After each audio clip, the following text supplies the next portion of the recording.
RTE act पे आते हैं, राइट टू एजुकेशन एक्ट, फिर हम पढ़ेंगे एनसीएफ और फिर हम अपने अपने घर जाएंगे, नहीं सीसीई भी पढ़ेंगे हम, और फिर आप अपने अपने घर जा सकते हैं। देखिएगा, मतलब कई लोग घर में ही हैं। RTE act 2009, right to education act 2009, शिक्षा का अधिकार अधिनियम 2009, 1 अप्रैल 2010 से ये देश में लागू होता है। अपवाद है जेएनके, बाद में वहां भी लागू हो जाता है। आई थिंक एक बार आप इसको चेक कर लीजिएगा, 136वां कंट्री बना इंडिया। मैडम क्या फोन में ऐसा क्या है जो हम में नहीं है, बताइए। मम्मी से चैट कर रही हो। देखो, तो जो इंडिया है वो 136वीं कंट्री आई थिंक बनी। एक बार इसको फैक्ट चेक कर लीजिएगा, हालांकि ये पेपर में पूछा नहीं जाएगा बट पता होना चाहिए। 135वां, चलिए ठीक है, मान लेते हैं आपकी बात। 135वां देश, यानी इससे पहले 134 कंट्रीज राइट टू एजुकेशन को लागू कर चुके थे कि भैया बच्चों को एक सर्टेन एज तक, अलग अलग कंट्रीज में ये अलग अलग है कि इतनी फ्री एंड कंपलसरी एजुकेशन मिलनी चाहिए। यानी शिक्षा का अधिकार अधिनियम 2009 में तैयार हुआ, लेकिन जो लागू हुआ वो 1 अप्रैल 2010 को, 2010 को हुआ, नया सेशन शुरू होता है। इसके तहत जो आपका संविधान है, कॉन्स्टिट्यूशन है, उसमें परिवर्तन हुआ, संशोधन हुआ, अमेंडमेंट हुआ। 86वां संविधान संशोधन कहा जाता है 2002 में। 86th अमेंडमेंट, आर्टिकल 21A को इंसर्ट किया गया, और आर्टिकल 21A जो है उसने कहा कि निःशुल्क एवं अनिवार्य शिक्षा, यानी फ्री और कंपलसरी एजुकेशन, यानी माँ बाप भी चाहें तो बच्चे के अधिकार को, उसके फ्री और कंपलसरी एजुकेशन लेने से उसको वंचित नहीं कर सकते। कि माँ बाप का मन नहीं किया, नहीं तुम तो अपने दूसरे बच्चों का ध्यान रखो, तो ये नहीं हो सकता कि अपने बहन भाई का ध्यान रखो, वो भी लीगल नहीं है। अगर माँ बाप भी बच्चों को एजुकेशन लेने से रोक रहे हैं तो उसके अधिकार से उसको वंचित कर रहे हैं। ठीक है ना। बिट्टू यादव क्या कह रहे हैं, मैम मेरे टेक्स्ट बुक पर प्रीवियस ईयर पेपर दिया है, उनमें 92, 95, 93 ऐसे मार्क्स आ रहे हैं, क्या मेरा हो जाएगा? पेपर हार्ड तो नहीं आएगा? सीडीपी में 27, 35 मिनट, 16 में 16, ये लास्ट वाली लाइन नहीं समझी मैं बिट्टू यादव। बाकी हाँ ठीक है, मतलब अगर इतना स्कोर आ रहा है तो वो बढ़ेगा बल्कि फाइनल एग्जाम में।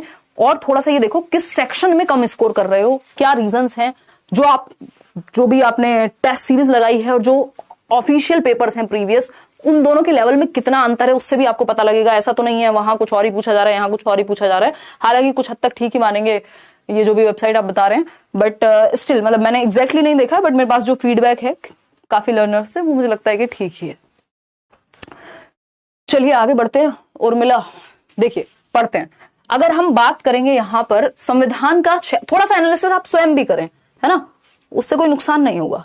और अगर इतने आ रहे हैं तो आप थोड़ा सा सेक्शन वाइज इंप्रूव कर लीजिए तो बेहतर हो जाएगा। 86वां संविधान संशोधन की अगर हम बात करें 2002 में, तो आर्टिकल 21A के तहत 6 से 14 वर्ष के बच्चों के लिए 6 to 14 ईयर्स ऑफ एज, यानी कक्षा 1 से 5 तक, भाई 6 वर्ष का बच्चा पहली क्लास में बैठेगा तो कक्षा 1 से 8 तक, तो कक्षा 1 से 8 तक ये जो 8 साल की फ्री एजुकेशन है और कंपलसरी एजुकेशन है वो बच्चे को मिलनी चाहिए, क्लास 1 to 8।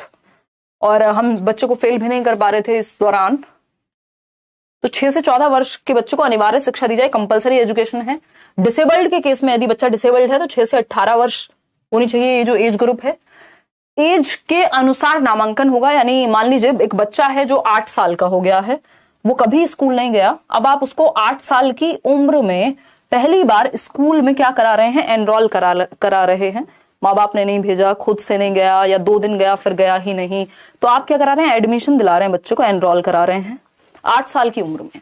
तो क्या आप इसको पहली क्लास में एडमिट कराएंगे या फिर इसका एडमिशन आप डायरेक्ट दूसरी और तीसरी में कराएंगे? भाई कायदे में तो 3rd क्लास में ये होना चाहिए 8 साल की उम्र के अनुसार। तो अब ये कहता है आरटीई कि एज वाइज होमोजीनियस बन जाएगी क्लास। एज वाइज होमोजीनियस क्या होता है, समरूप बन जाएगी क्लास आयु के अनुसार, क्योंकि आयु के अनुसार एडमिशन होगा क्लास में। अगर मान लीजिए बच्चा 2 साल स्कूल नहीं भी जा पाया तो वो टीचर्स की जिम्मेदारी है, सिस्टम की जिम्मेदारी कि उस तरह से प्रिपेयर कराएं बच्चे को कि वो बाकी की एजुकेशन कवर कर ले, क्योंकि वो कॉग्निटिवली तो मैच्योर हुआ ही है ना, बेशक वो स्कूल नहीं आया उस दौरान, तो एज वाइज आसपास के एनवायरनमेंट की एक्टिविटी वाइज सीखा तो है ही। तो पुराने को कवर कराना स्कूल की जिम्मेदारी, टीचर की जिम्मेदारी, और साथ में अगर 8 साल में आया है तो डायरेक्ट 3rd में एडमिशन दिलाएंगे, एज वाइज क्लास में एडमिशन होगा, ना कोई टेस्ट लिया जाएगा बच्चे के लिए, ना कोई टीसी मांगी जाएगी, ना कुछ और कहा जाएगा, चुपचाप से एडमिशन कर लेना। किसी का भी अधिकार नहीं है कि बच्चे को किसी भी आधार पे एडमिशन स्कूल में ना दे, ऐसा कहता है आरटीई। ठीक है। एक चीज है इकोनॉमिकली वीकर सेक्शन, यानी जो आर्थिक रूप से पिछड़ा वर्ग है, कमजोर वर्ग है, उनको भी 25% जो प्राइवेट स्कूल्स भी हैं तो वहां पर कोटा दिया जाए, रिजर्वेशन दिया जाए कि वहां पर 25% बच्चे जो हैं वो ईडब्ल्यूएस कैटेगरी के पढ़ पाए। इसका भी गलत इस्तेमाल होते हुए हम कई बार देखते हैं और कई बार सही भी चीजें, इससे बेनिफिट मिल पाता है ईडब्ल्यूएस वाले बच्चों को। अब आरटी के अंदर कुछ चीजें बैन हैं अगर हम देखें, जैसे कॉर्पोरल पनिशमेंट, बच्चे को मुर्गा या मुर्गी आप नहीं बना पाएंगे, आंखें नहीं दिखा पाएंगे, पीट नहीं पाएंगे, अपने अंदर की फ्रस्ट्रेशन बच्चे पे आप नहीं निकाल पाएंगे। अगर कंप्लेंट हो गई तो जान बचानी भारी हो जाएगी, आई मीन नौकरी बचानी भारी हो जाएगी। बहुत जगह पे आज भी ये चीजें चलती हैं, बट धीरे धीरे मैं और आप या जो भी नवीन चिंतन वाले लोग हैं वो इन चीजों को अप्लाई करेंगे, क्योंकि कोई भी पॉलिसी बनती है तो बहुत विद्वान लोग बैठ करके इस पे दिमाग लगा करके बनाते हैं, और बाहर की कंट्रीज में पहले ये चीजें अप्लाई हो चुकी होती हैं, फिर जाकर के यहाँ आती हैं, और कई बार हम भी कुछ नया सोच लेते हैं। तो बच्चों को शारीरिक या मानसिक सजा नहीं देनी है, यानी नो कॉर्पोरल पनिशमेंट, नो मुर्गा मुर्गी बनाना और नो आंखें दिखाना। आप प्रताड़ित नहीं करेंगे बच्चों को, क्योंकि उससे क्या होता है, उनकी सेल्फ एस्टीम की धज्जियां उड़ जाती हैं कि मेरे अंदर भी कोई क्षमता है। नकारा हम पहले ही घोषित कर देते हैं बच्चे को, जबकि हमारी चाइल्ड सेंटर्ड एजुकेशन क्या कह रही है, चाइल्ड सेंटर्ड एजुकेशन कह रही है कि बच्चा तो क्यूरियस है, क्रिएटिव है, लर्निंग एबिलिटी रखता है, और हम इन तीनों की बैंड बजा देते हैं। ठीक है ना, बहुत बढ़िया। उम्र के अनुसार सीधा नामांकन, कोई टेस्ट नहीं, यानी एज वाइज होमोजीनियस, जैसी एज है बच्चा, जिस भी एज में आया है 6 से 14 वर्ष के बीच में, उसको आप एनरोल करा देंगे। उसको उस एज में, मान लीजिए 14 वर्ष का है तो सीधा 8वीं क्लास में आप एडमिशन कराएंगे। एडमिशन फीस जैसी कोई चीज नहीं है, टेस्ट जैसी कोई चीज नहीं है। जो भी गवर्नमेंट टीचर्स हैं उनको प्राइवेट ट्यूशन में संलग्न नहीं रहना है, इधर उधर से कमाई नहीं करनी है। आधे तो आजकल यूट्यूब पे मिल जाएंगे, है ना, और बहुत ही खुशी खुशी ये बात बताते हुए, बट ये क्या है, गवर्नमेंट टीचर्स को प्राइवेट ट्यूशन या कोई भी ऐसे एक्सटर्नल सोर्स ऑफ इनकम, कोई बहुत ही बेहतर बात इसमें नहीं कही गई है। तो प्राइवेट ट्यूशन नियम के विरुद्ध है, तो नाम बदल के पढ़ाते हैं बहुत सारे तो गवर्नमेंट टीचर्स, बहुत बहुत सारी तरह तरह की चीजें करते हैं। कोई किसी और के अकाउंट में पैसा ले रहा है, कुछ हो रहा है, 70 तरीके, सैकड़ों तरीके, तो ऐसा लोग करते हैं। बिना मान्यता के स्कूल चलाना मना है, यानी आपका जो स्कूल है वो रिकॉग्नाइज्ड होना चाहिए। तभी आप देखते हैं स्कूल के पीछे लिखा हुआ आपको मिल जाएगा कि सीबीएसई रिकॉग्नाइज्ड है या फिर आईसीएसई किसी भी बोर्ड से रिकॉग्नाइज होगा प्रॉपर, बिना मान्यता, और आपके जो टीचर्स हैं वो भी सर्टिफाइड होने चाहिए। ठीक है, आगे बढ़िए। हमें मौका मिला था, हम तो कह दिए थे भाई हमको नहीं चाहिए, हमको यूट्यूब से ही कमा लेना, तो हमको नहीं चाहिए सरकार का पैसा। देखिए, अगर हम बात करें, यहाँ पे देखते हैं, अगर हम बात करें तो ये कुछ कुछ चीजों को प्रोहिबिट करता है। वो क्या है समझते हैं। मेरा मैथ्स नहीं हो पा रहा है, प्लीज मैम करियरविल पे हूँ, प्लीज कुछ बता दीजिए। और मिला इतना अच्छा पढ़ाते हैं उदय सर, इतना अच्छा फीडबैक है हमें, जो टॉपर्स भी आते हैं इंटरव्यूज वगैरह में, वो सब बहुत ही प्यारा फीडबैक देते हैं, इवन सभी टीचर्स के बारे में। तो उर्मिला, एक तो मैथ्स पढ़ लीजिए वो 15 नंबर वाला उदय सर से, पेडागोजी मैं करा दूंगी, मतलब अभी मैराथन सेशन आएगा, उतना भी कर लेना, या जो सेट कराया हुआ है उसको थोड़ा देख लो तो हो जाएगा, थोड़ा सा एफर्ट मारना पड़ेगा। देखिएगा, आप समझते हैं हम, ये क्या प्रोहिबिट करता है, फिजिकल और मेंटल हैरेसमेंट। बच्चों को आप तंग नहीं करेंगे, कोई स्क्रीनिंग प्रोसीजर नहीं होगा कि माँ बाप का टेस्ट अलग हो रहा है, बच्चे का टेस्ट अलग हो रहा है, ऐसा प्राइवेट स्कूल्स में बहुत जगह पे होता है अभी भी। कैपिटेशन फी, कोई फीस की जरूरत नहीं है, फ्री है, एजुकेशन कंपलसरी है, प्राइवेट ट्यूशन टीचर्स को नहीं देने हैं। Running of school without recognition, तो बिना मान्यता प्राप्त विद्यालयों को बंद हो जाना चाहिए, और अगर क्वालिफाइड टीचर्स नहीं है तो उनको भी टाटा बाय बाय बोल देना चाहिए।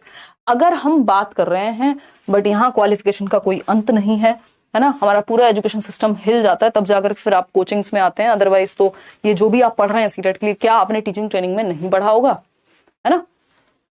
और मोस्ट क्वालिफाइड टीचर्स हैं अगर देखा जाए तो, है ना। यहाँ तो एक प्राइमरी का भी अगर कोई नौकरी ले ले 20 साल पहले भी, वो भी कहेगा कि नहीं अब मैं क्वालिफाइड हूँ पढ़ाने के लिए। बट जहां से आप पढ़ के आ रहे हैं अपने इंस्टीट्यूशन से, चाहे वो बीएड है, डीएलएड है, बीटीसी है, अलग अलग तरह के ट्रेनिंग कोर्सेज आप करके आते हैं, वहां एमएड से लेके एमफिल तक अलग अलग तरह के प्रोफेसर्स हैं, तो वो भी अपनी जगह कहीं ना कहीं देखा जाए वो सिस्टम फेल हो रहा है कि हम उस तरह की एजुकेशन नहीं दे पा रहे, कि फिर बाद में हमें आकर के कोचिंग्स लेनी पड़ रहे हैं, और कोई एक व्यक्ति सामने निकल करके आ रहा है जो ज्यादा मेहनत हमारे साथ कर पा रहा है उस एग्जाम को लेकर के, हमें ज्यादा अच्छे से चीजें समझा पा रहा है, तो कहीं ना कहीं डिग्रीज और सिस्टम फेल होता है, फिर इस तरह की संस्थाएं निकल करके आती हैं।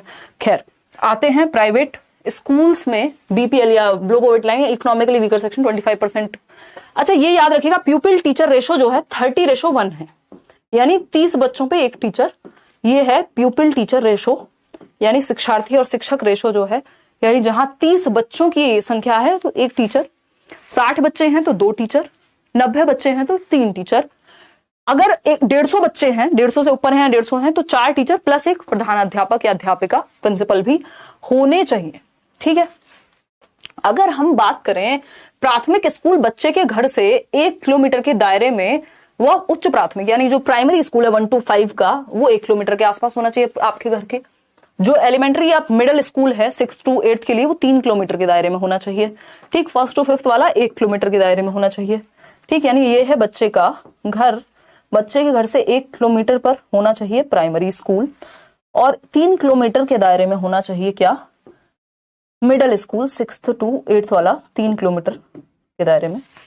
ये बात कही गई, गवर्नमेंट स्कूल की बात हो रही है यहाँ पे ज्यादातर। अगर हम बात करते हैं आगे बढ़ने की, तो कक्षा 1 से 5 में 200 वर्किंग डेज होने चाहिए, यानी 200 दिन स्कूल खुलना चाहिए। कक्षा 6 से 8 में 220 दिन स्कूल खुलना चाहिए, सारी छुट्टियां वुट्टियां हटा के जो टोटल वर्किंग डेज निकल के आए, एटलीस्ट 220 दिन स्कूल खुले।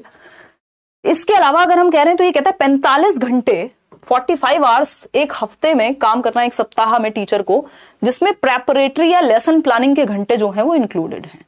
ये D+B से लेके सब जगह पे पूछा जा चुका है। प्रेपरेटरी आवर्स जो हैं वो इंक्लूडेड हैं, कहां पर इंक्लूडेड हैं, इन 45 घंटों में एक सप्ताह के हिसाब से लगभग 6 से 7 घंटे जो है एक टीचर को काम करना है एक दिन। चलिए आगे बढ़ते हैं। जो 1st to 5th का टीचर है वो प्राइमरी टीचर कहलाता है, 6th to 10th को हम ट्रेंड ग्रेजुएट टीचर कह देते हैं, 11th 12th के टीचर को हम PGT या लेक्चरर कह देते हैं। ये एक बेसिक अंडरस्टैंडिंग वाली बात है, ये डायरेक्ट पेपर में पूछे बट ऐसा कई बार हम घबरा जाते हैं, तो ये एक बेसिक बात हुई।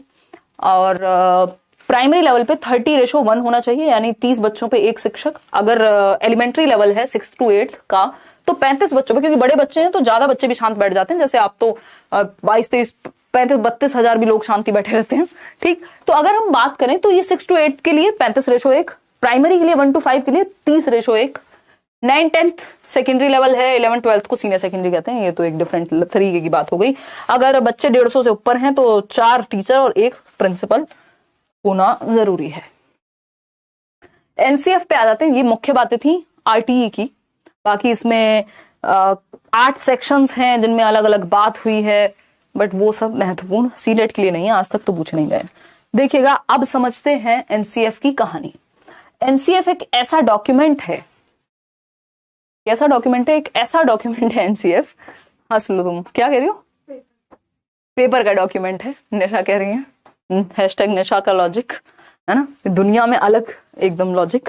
देखिएगा तो NCF एक पेपर का डॉक्यूमेंट नहीं है, गवर्नमेंट का डॉक्यूमेंट है। तो अगर हम NCF की बात करें तो ये NCERT का डॉक्यूमेंट है, पेपर का नहीं, पेपर में प्रिंट